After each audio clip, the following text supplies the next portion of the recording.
Good morning guys, welcome to my channel. তো তোমরা দেখে বুঝতে পারছো এটা একটা ডল কেক।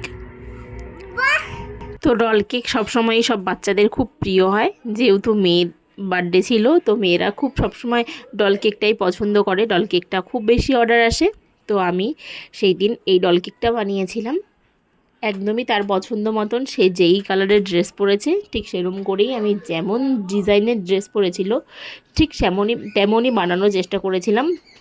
তো যাই হোক, বানিয়েছি। ড্রেসটা দেখো, একদম রোজ দিয়ে পিঙ্ক, ইয়েলো আর হোয়াইটের মধ্যে করেছিলাম। খুব সুন্দর হয়েছিল কেকটা দেখতে। একদম মনে হচ্ছিল একটা সত্যিকারের ডল বসে আছে, কেক মনেই হচ্ছিল না।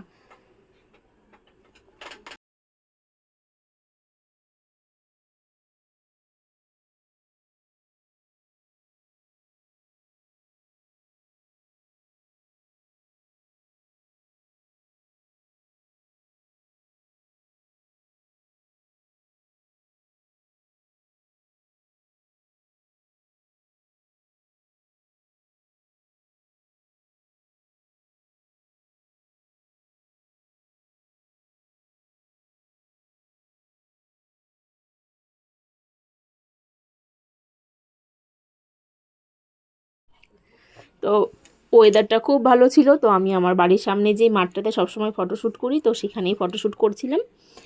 এতটা সুন্দর রোদ ছিল যে ফটো ভিডিও সবই ভালো হয়েছে। তো তোমরা দেখো, তোমাদের কি ডিজাইনটা পছন্দ হয়েছে?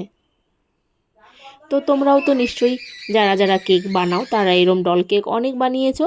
তো তোমাদের যদি এই ডিজাইনটা পছন্দ হয় তোমরা অবশ্যই এরম ডিজাইনের একটা ডল কেক বানিয়ে ফেলবে। তো ডল কেক সবসময়ই খুব মিষ্টি লাগে দেখতে। এই দেখো, আমি মাঠে নিয়ে গেছিলাম, মাছি বসছিল জন্য আমি মাছিকে তাড়াচ্ছি। তো তারপর আর বেশি দেরি করিনি, চলে এসেছি, না হলে আবার কেকটাকে একদম ব্যাকটেরিয়ায় ভরে দেবে।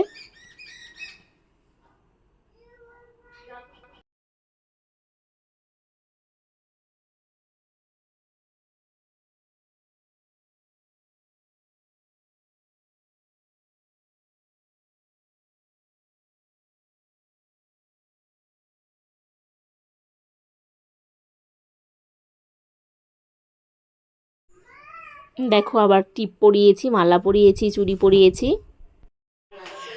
তো এই দেখো, তো কেকটা যখন বার্থডে বাড়িতে গিয়েছিলো তখনও তারা খুব পছন্দ করেছে কেকটা। সবার খুব বেশি পছন্দ হয়েছিল কালারটার জন্য, কারণ কালারটা খুব মিষ্টি হয়েছে আর ডলের মুখটাও খুব মিষ্টি ছিল।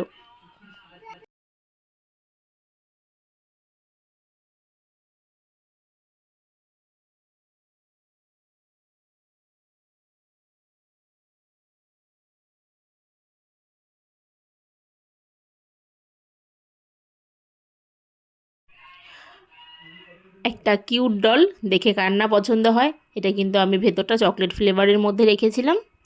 আর কেকের ক্রিমগুলো দেখতে পারছো কতটা স্মুদি হয়েছে।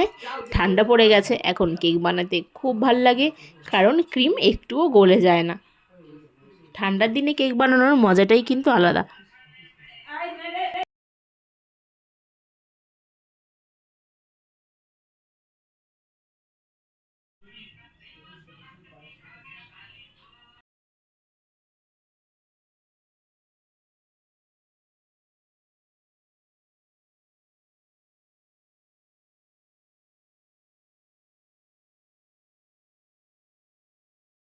তো তোমরাও এরম কেক বানিয়ে ফেলো, আর ভিডিও কিন্তু অবশ্যই পোস্ট করে দেবে, যাতে করে আমরা সবাই দেখতে পারি কে কেমন ডিজাইনের কেক বানাচ্ছো আর কতটা মিষ্টি হচ্ছে।